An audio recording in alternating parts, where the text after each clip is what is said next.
Hi, everybody. It's Marnie. I am sitting here getting ready for, let me show you. I am working on, can't even see that one. A few things here. I'm going to be in Asheville this weekend at Spiritual Fusions doing energy healing and speaking about healing, as well as teaching some tips and tools for people to take home. And I've been dealing with my own healing these last couple months. I mean, I'm dealing with it all the time, aren't we all, right? And I've been dealing with some cravings. So interesting. I know I've talked about, if you've seen any of my messages, I've talked about these hives that I'm dealing with, and they come and they go and they're in different places, and I've never had hives before. So it drives me a little crazy. And every time I get super frustrated, I'll get a message like Katie showed up, which remind me to have patience. So yeah. So, and what are the hives? So the hives are, I've been doing a lot of really deep internal work and healing on myself. And as you move into the new you, your body has to release the old you. And I've been going at such a rapid pace. My body's been struggling to keep up with the release, and I'm releasing as hives. So so it's, it comes and goes. If you see me start to scratch, you'll see like it starts to come up, a lot less now. And I want to share with you something that came up recently. So, have you ever craved something? And maybe you thought, like I was thinking the other day, that's weird. Why do I want that right now? So let me ask you, what if that craving wasn't random at all? And what if instead of a craving that you're like, what is that? It was really a treasure map that was guiding you back to your body's wisdom. Think about that for a second. Did you know your body speaks to you in subtle, symbolic ways? Like cravings, sensations. And of course, sometimes uncomfortable symptoms like my hives, right?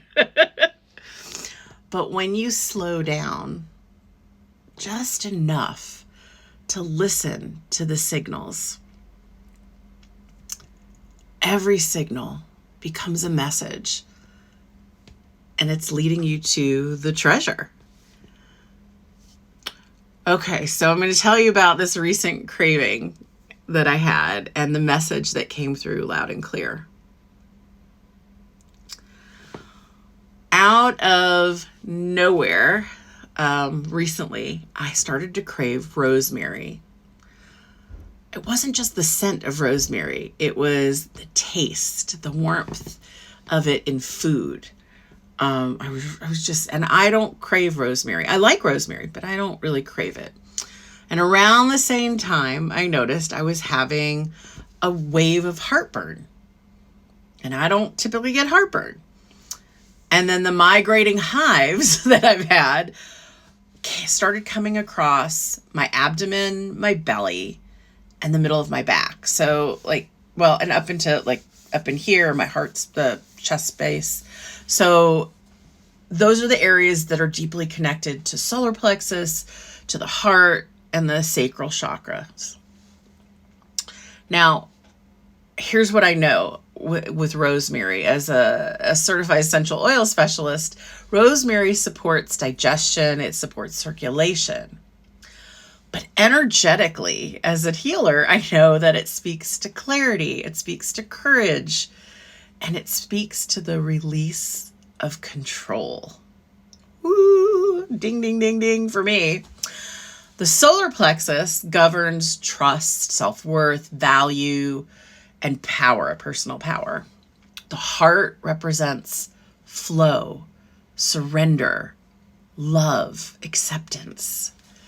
And the sacrum oversees our relationship with emotions. So when I connected all those dots, right, between the physical, the emotional, I realized what was happening. So, because it could sound like your body's attacking you, right? But my body wasn't attacking me. It was releasing control. The control that I'd been focusing on, letting go of that next layer of control in my life just before all of this happened. Literally, I had been meditating about it. I had been just shifting my vibration about letting go of control, more control. And my body was showing me I was literally shedding my skin of control. The itching, because that releases your skin, right? So I listened. Made a simple meal with rosemary and thyme, put it in eggs with cottage cheese and tomatoes. It was really good. Had a cup of coffee. And I was also wanting mandarin oranges because intuitively, like, it's just like, I was just guided to have these things. That's what I was craving. So here's what it did for me. Physically, the protein and the fat from the cheese and the eggs stabilized my digestion and soothed that acidic flare-up from the heartburn. The tomatoes gave a kickstart of healthy acid production, which actually can also relieve heartburn. Rosemary and the thyme, because I was also craving thyme with it, that cleared that stagnation in my gut. They're both antimicrobial and they're both anti-inflammatory. And then the mandarin oranges.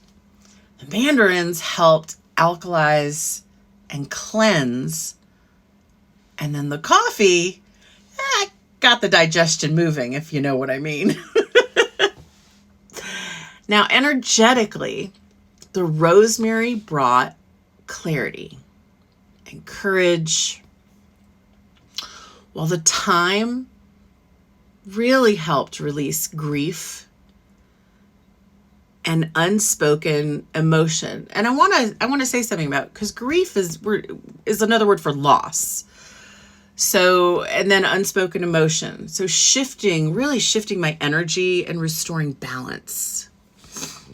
And just like that, the heartburn eased, the hives shifted, and peace returned to my body so I could focus on life. Because when those hives are going, I'm not focusing on life. I'm like scratching. My body had really spoken, and it didn't need me to fix it. It just needed me to listen. I know what it's like to ignore or misinterpret the cravings. 34 years ago, actually this weekend, 34 years ago, I began my recovery from bulimia. I had been bulimic for more than 15 years at that point. And in the past, cravings were signals of my bulimic triggers.